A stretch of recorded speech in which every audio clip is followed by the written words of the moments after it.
Daniel did not ruin his life in one big mistake. He ruined it in small mornings no one noticed. Every day, his alarm rang at 6 a.m. And every day, he hit snooze. Just 10 more minutes, then 20. Then suddenly it was 7:40, and everything felt rushed, heavy, and already lost. At first, it did not seem like a big deal. But over time, something quiet started breaking. He missed chances to take extra shifts. He skipped simple plans he once cared about. Even his energy felt borrowed. And the worst part?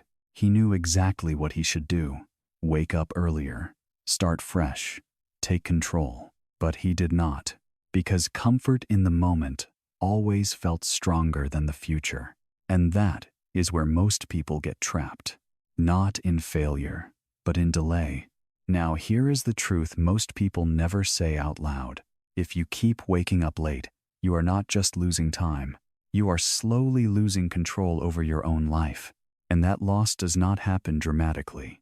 It happens quietly, until one day you realize you are stuck. But what if changing your life does not require a massive plan? What if it starts with something as simple as one decision every morning? Because in Daniel's story, one small change did more than fix his schedule. It rebuilt his confidence, his income, and his future.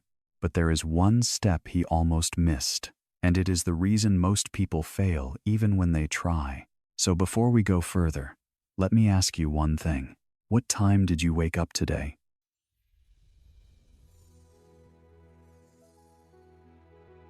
Daniel was 34 years old, living in a small one-bedroom apartment on the edge of a quiet town. The place cost him $620 a month. The carpet was worn. The kitchen light flickered if he turned it on too fast. Nothing was terrible, but nothing was improving either. He worked at a warehouse loading and sorting boxes for 9 hours a day. The job was simple. Show up on time, follow instructions, go home tired. But Daniel had one problem that quietly followed him everywhere. He woke up late, not once in a while, not accidentally. It was a pattern. His alarm rang at 6 a.m. every morning, and almost every morning he negotiated with it. Just 5 more minutes. That sentence cost him more than he realized, because 5 minutes became 20, 20 became 40, and suddenly his entire morning was rushed, reactive, and out of control. He skipped breakfast more often than he admitted. He rushed through traffic with a tight chest and a racing mind. He arrived at work already drained, before the day even began. At first, it felt normal. Everyone around him looked tired too.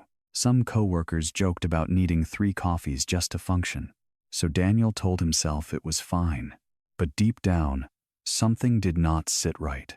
Because every night, he had plans.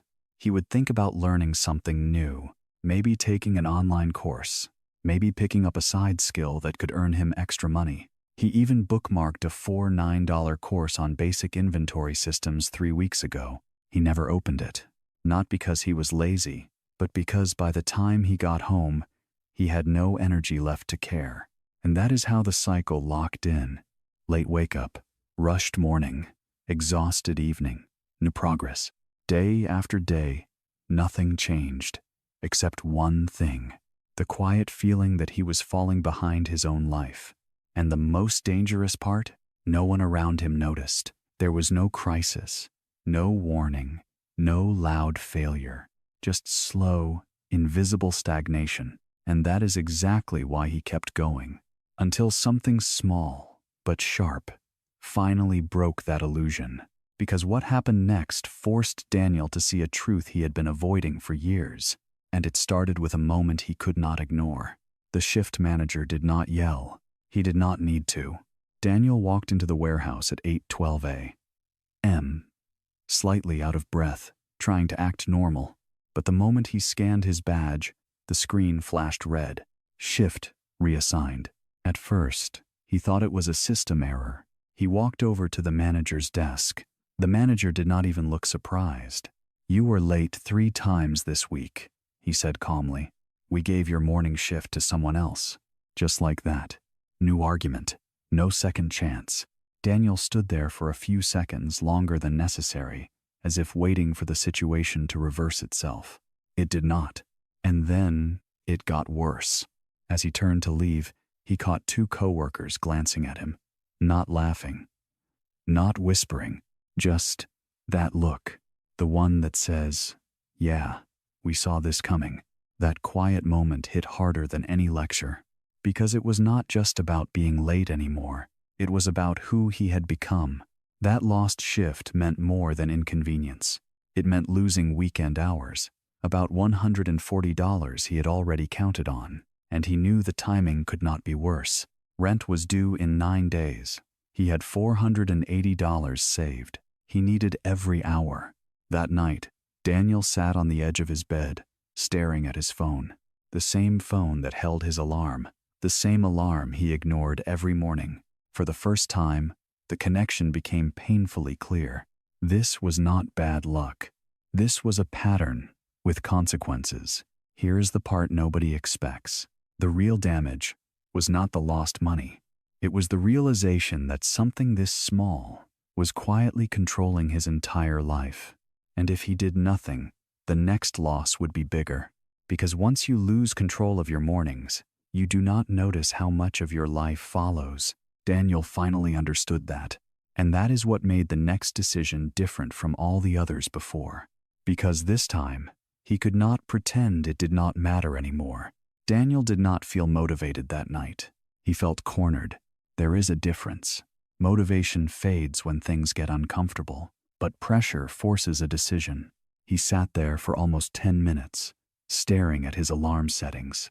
And a.m., the time that had failed him over and over again. For a moment, he almost did what he always did. He told himself he would try harder tomorrow, but something stopped him. Maybe it was the lost $140. Maybe it was the look from his coworkers. Or maybe it was the quiet fear that this would keep happening again and again. So instead of making a promise, he made a change. He set his alarm to 5 a.m., not because he suddenly believed in discipline, not because he felt ready, but because he realized something simple. Waking up at the same time that kept failing him would only repeat the same result. He placed his phone on the other side of the room, far enough that he would have to stand up to turn it off. Then he did one more thing. He wrote a short note and left it next to the phone. Get up, or stay stuck. No long speech, no complicated plan, just a clear choice. That night, he did not sleep perfectly. He woke up twice, checking the time, feeling the pressure of the morning ahead. But for the first time in a long time, he went to bed with intention, because this was no longer about waking up early. It was about taking back control. And what happened at 5 a.m. the next morning was not what he expected. The alarm rang at 5 a.m. Daniel opened his eyes immediately, and for a second, he just stared at the ceiling. No rush, no panic, just silence. Then reality hit.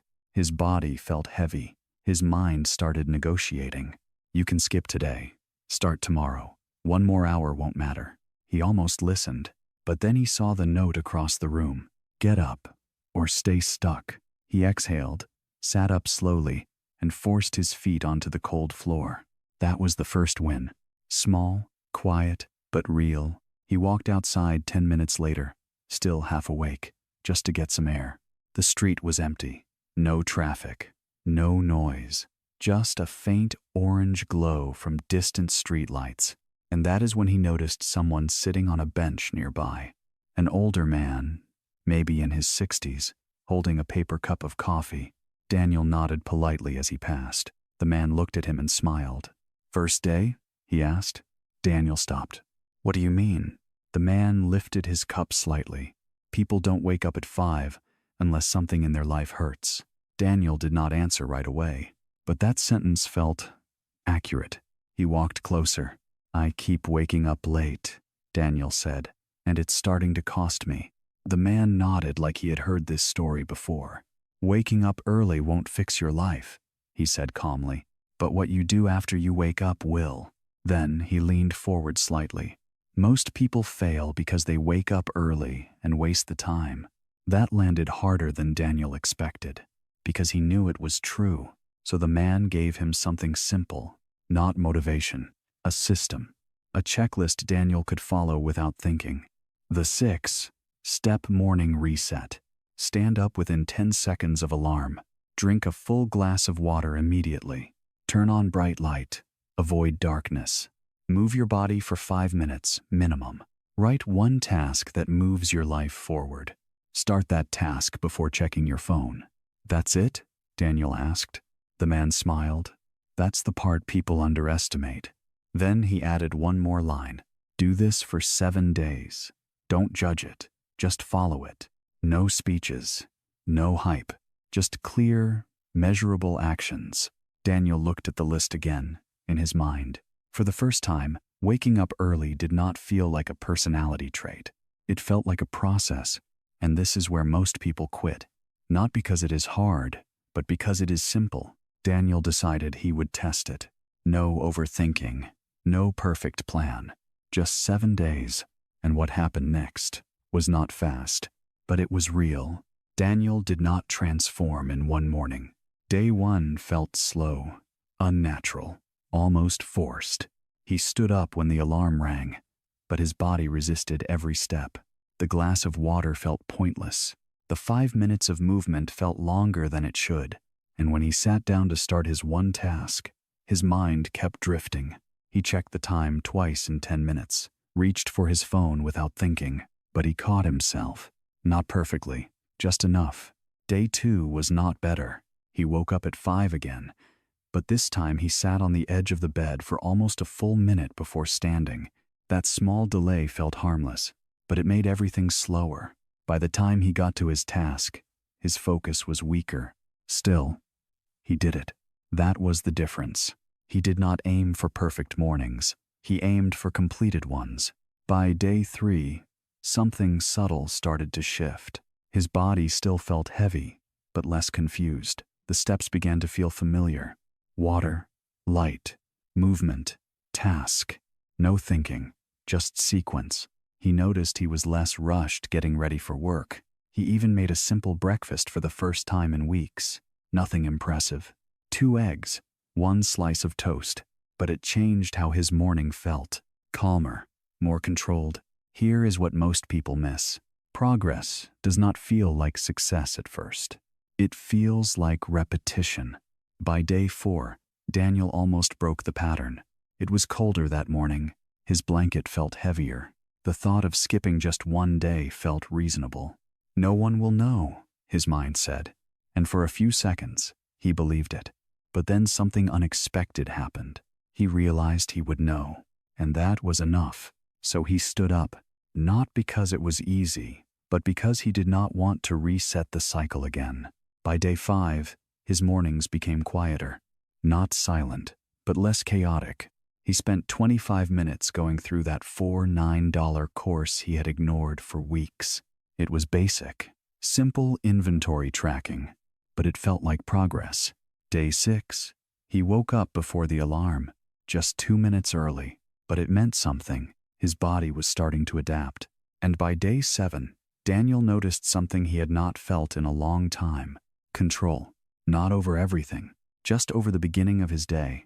And that small control started changing how he showed up everywhere else. Because when your morning stops feeling like a reaction, your life slowly stops feeling like one too. And that is when the real test arrived. Because progress in private is one thing, but proving it under pressure is something else entirely. On Monday morning, the schedule board changed again. Daniel stood in front of it, scanning the names. His name was back, but not fully. He had been given a trial shift. 3 mornings, 6 a.m., sharp.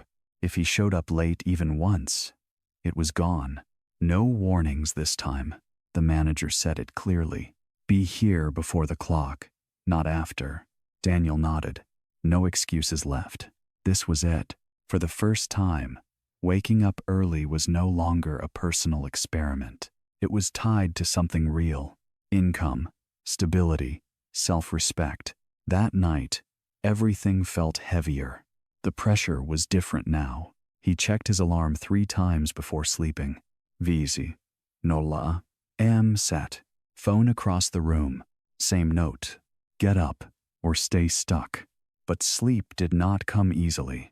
He woke up at 2:40 a.m., then 3:50 a.m., then again at 4:32 a.m. Each time, his mind whispered the same thing. You're tired. You need rest. You can afford one mistake. That voice sounded reasonable. That is what made it dangerous. When the alarm finally rang at 5, it felt louder than ever. His body did not want to move. This was not like day one. This felt like resistance. Deep, heavy resistance. For a few seconds, he stayed still. And that is where everything could have ended. Because delay is not loud. It is quiet, comfortable, easy to justify. But Daniel had seen this pattern before, and he knew where it led, so he moved. Slowly, but immediately, feet on the floor. That first step broke the negotiation. He followed the system without thinking. Water, light, movement. At minute 3, his mind was still foggy. At minute 5, his body started warming up. By minute 10, he was awake, not energized, but present. And that was enough. He started his task. 10 minutes reviewing what he learned from the inventory course. Nothing dramatic, just repetition. Then he got ready. No rush this time. He left the apartment at 5:35 a.m. Cold air hit his face, but it felt different now. Intentional. He arrived at the warehouse at 5:52. 8 minutes early. He did not check his phone, did not sit down. He just stood there, waiting. Not because he had to, but because he chose to be there. That moment mattered more than he expected, because it was proof, not of discipline, but of control. The first shift went well, so did the second. On the third morning, something unexpected happened. The manager walked past him and said, "Keep this up." That was it. No praise, no speech. But Daniel understood. He had passed. He got his full shift back. The weekend hours too. About $160 restored. But the money was not the real win. Here is the part most people miss. The real victory was not waking up at 5 a.m. It was becoming the kind of person who does what he decided, even when it is uncomfortable. Because once you prove that to yourself, other parts of your life start to change faster than you expect. And for Daniel, this was only the beginning. Most people believe something that sounds logical, but quietly keeps them stuck. They think successful people wake up early because they are disciplined. But Daniel's story shows the opposite. They become disciplined because they take control of their mornings. It is not about the time on the clock. It is about what that time creates. When you wake up earlier, you create space. When you have space, you can act with intention. When you act with intention, you build small wins. And small wins turn into confidence. That confidence changes how you show up at work, how you make decisions, how you see your own future. That is the real mechanism. Not motivation, not talent, just repeated control over one small part of your day. And here is the truth most people avoid. Waking up late is not the problem. Losing control of your mornings is, because once that control is gone, everything else slowly follows. But the good news is simple. You do not need to fix your entire life. You only need to take back the first hour. Tomorrow morning is another chance. Same alarm, same choice. Get up or stay stuck. So tell me in the comments, what time will you wake up tomorrow? And if you want more stories like this, subscribe. Because sometimes a different life begins with something as small as one decision before sunrise.